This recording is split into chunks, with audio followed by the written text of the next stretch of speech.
বৈশাখের কালবৈশাখীর আগেই চৈত্রের শেষ বেলায় সকলের প্রাণ যখন অতিষ্ঠ হয়ে থাকে, ঠিক সেই সময় এমন সুন্দর একটা ওয়েদার, এমন সুন্দর একটা পরিবেশ মানুষের মন একদম তিষ্ঠ করে দিয়ে যায়। বুঝতেই পারছো, কোনো ঝড় সেভাবে ছিল না, শুধুমাত্র জলই হচ্ছিল। আর এই দিন আমি একটু সন্ন্যাসীদের ছানা একটু দেব, কারণ তাদের আহার একটু পূরণ করার জন্য। যাই হোক, বৃষ্টি প্রচণ্ড পড়ছিল, তো আমার হাজব্যান্ড কাজ থেকে ফেরার সময় তো ট্রেনে আসছিল, আমি ছাতা নিয়ে তাকে আনতে গিয়েছিলাম, সে এলো। তারপর যখন একটু ওয়েদারটা থামলো, বৃষ্টিটা, যাই হোক, দেখতেই পাচ্ছ পরিবেশটা একদম মেঘলা, শুধুমাত্র জলটা নেই, আবহাওয়া একদম শান্ত। আমরা গেটে দাঁড়িয়েছিলাম কিছুক্ষণ, তারপর আমরা মন্দিরে আসলাম। যা বাবা ভোলেনাথকে একদম মন থেকে ডাকলাম, হে ঈশ্বর, সকলের মঙ্গল করো। এই দিন আমি ভেবেছিলাম প্রত্যেকটা সন্ন্যাসীদের একটু ছানা আহারের জন্য দেব। তোমরা দেখতেই পাচ্ছ এখানে আমি, এই যে আমাদের মূল সন্ন্যাসী, এই ইনি ছিলেন আমাদের ওখানে একদম বয়োজ্যেষ্ঠ, তাই ওনাকে আমি জিজ্ঞাসা করলাম ওনার আদেশ নিয়েই যে সকলকে আমি দিলে সকলে গ্রহণ করবেন কি না।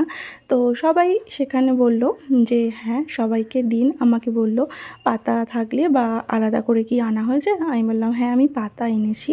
তো আমি, যে কজন সন্ন্যাসী ছিল, প্রায় 24 জন মতন সন্ন্যাসী ছিল, তো তাদের জন্য একটু করে ছানা আমি আমার সামর্থ্য অনুযায়ী আমি তাদের জন্য চেষ্টা করেছি একটু দেবার। তো সেটাও আমি তোমাদের সঙ্গে শেয়ার করব।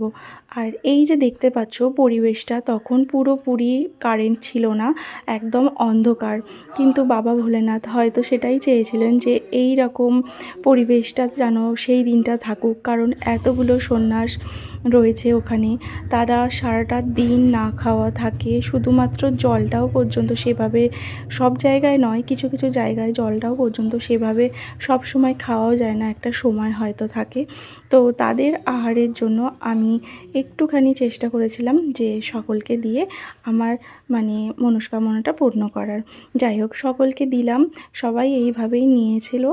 আর তারপরে এখানে ডাকি আসবে, ঢাক বাজাবে, দিয়ে বাবার নাম হবে। তো আমি কিছুক্ষণ ওয়েট করলাম সেখানে, তো সবাই আসছিল। আর এখানে সবাইকে যখন দিচ্ছিলাম, সবাই বেশ খুশি হয়ে যাচ্ছিল। আমিও একটা বছর এখানে সময় দিয়েছিলাম আমার মেয়ের জন্যই। তো তোমরা যদি দেখো আগের ভিডিওটা দেখতেই পারবে। আর এখানে তোমরা দেখতে পাচ্ছ যে সবাই বাবার নাম ডাক করছে।